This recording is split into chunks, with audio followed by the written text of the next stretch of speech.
Welcome to the Disrupting Obesity podcast. I'm Charlotte Skanes, and I'll be sharing ways to regain control over your body and lose an extreme amount of weight naturally. Being fat is about so much more than just the food. It's about your relationship with food. That means that dealing with your weight is about more than just the food, too. You have to change that relationship. You have to start disrupting obesity.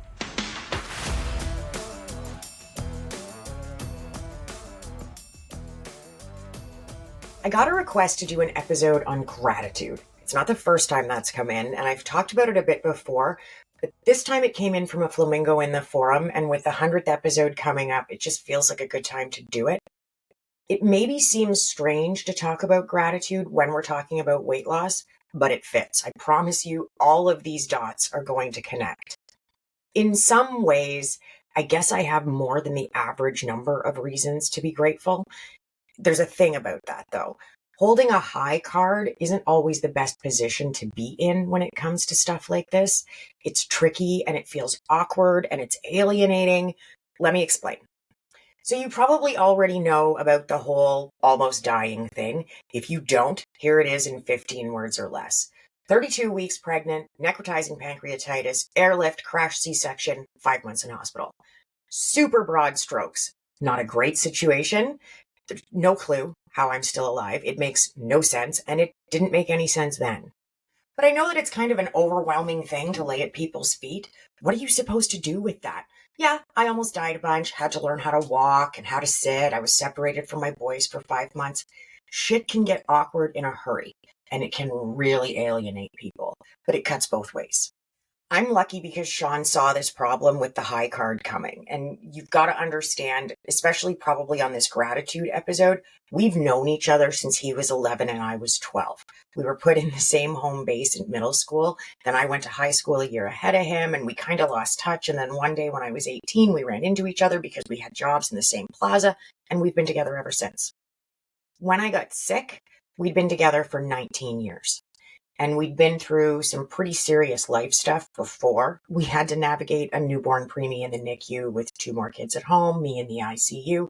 So we could have hard conversations. I went home from the hospital in early November, but I spent Halloween in an ICU. Even right up until nearly the moment that I was sent home, we kept getting curveballs thrown at us. I was slated to go home. I'd made enough progress. I could hold down enough food and I could walk enough steps. I could sit for enough minutes. And then 10 days before I went home, I got really, really sick again. So I'd been sent to my hometown hospital from the city where I spent most of my time after the airlift. But now my hometown hospital was threatening to send me back to the city because I was so sick. So it was a disaster and I missed Halloween with my boys, which is kind of why Sean and I have a bit of a thing about Halloween now. But anyway, I went home on a Monday and on the Friday night right before, Sean came and we had a very hard conversation. It was hard for him because he didn't know how to approach it. And it was hard for me because I didn't know how to process it. And I didn't have the perspective on my experience yet to be able to even begin to process it. I didn't understand what had happened to me or the timeline. And I was still extremely sick. I went home from the hospital so much better than I'd been for virtually all of the time that I was in there, but I still went home sicker than I had ever been at any point in my life. But I'll never forget what we talked about that night. He told me that I needed to be careful that I didn't, and this is a direct quote, that I didn't marginalize other people's experiences. Because I'd been through something so big, that was going to be a very real risk pretty much any time and every time that I told someone what I'd been through. I've been thinking about that pretty much ever since. I'm thinking about it now. And I don't mean in the sense that, I'm telling you this story, so I'm thinking about it. I mean in the sense that I am constantly holding back because I don't want to drive people away. I want my story to help people, to inspire them. And I really struggle with that inspire word, but I'm going to use it anyway.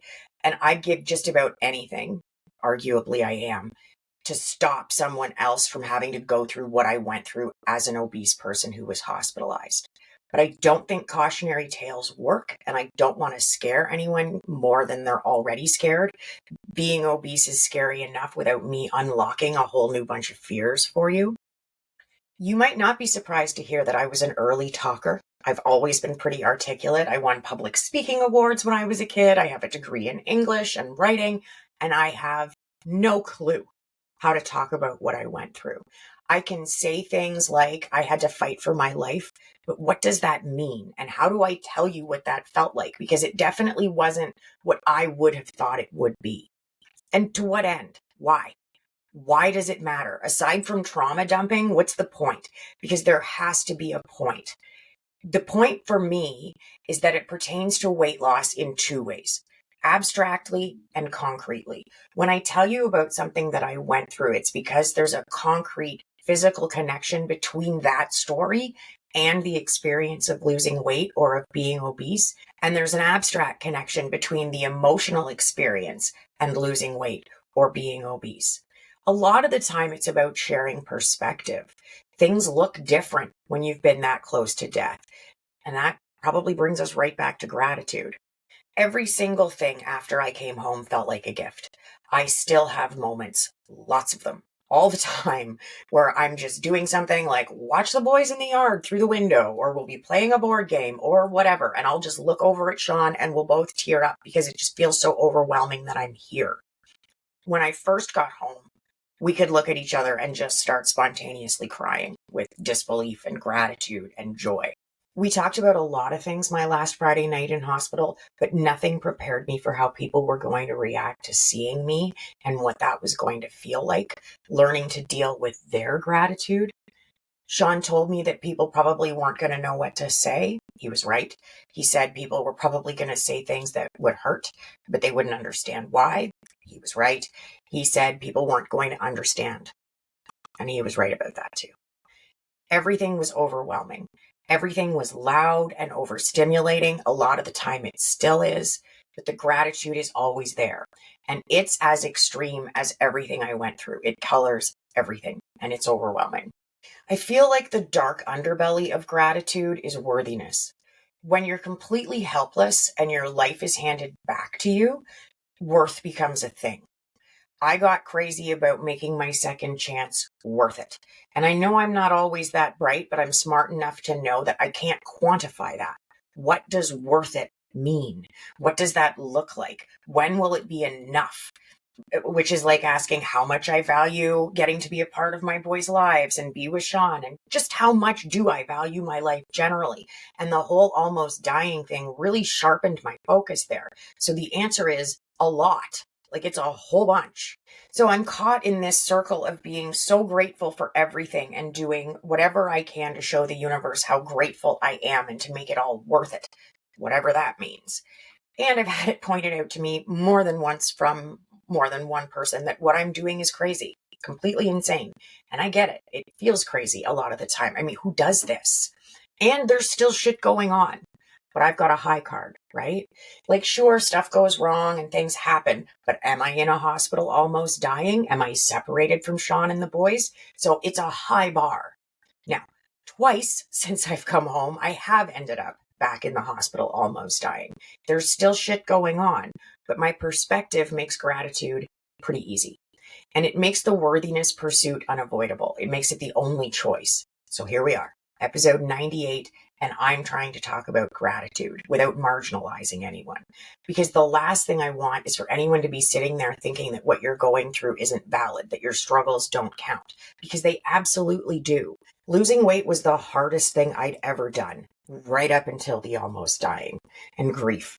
I've had some experiences with grief that were harder than losing the weight, but they didn't happen until after I'd already lost the 200 pounds. And that wasn't my favorite 2.5 year period.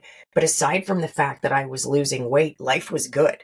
It was hard. I was in university full time and I was working at least 3 jobs. It was super busy, but it was good. There's a kind of loss that changes who you are forever.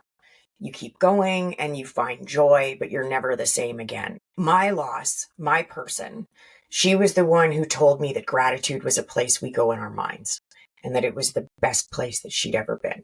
She told me that the year before she died and 10 years before I almost did. And I haven't stopped thinking about it ever since. Being grateful keeps you grounded. and it's going to help you with your weight loss.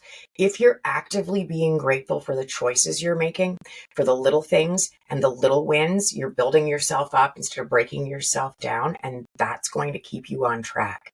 When you're grateful for the version of yourself who chose a tablespoon less mayo or left 3 bites on your plate, you're going to see more of that version of yourself. You know how you feel grateful when someone does something for you that helps you out or makes you feel good? You need to practice actively feeling grateful to yourself when you do something like choose less mayo or leave a few bites behind, just the same way that you would for the stranger who held the door open when your arms were full. You're worthy of gratitude too. And I know it's a hard thing to hold on to, especially when you're doing something as frustrating and emotional as trying to lose weight.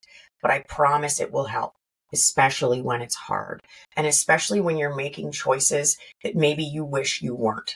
Gratitude can be a life ring, something to cling to when it feels like you're drowning.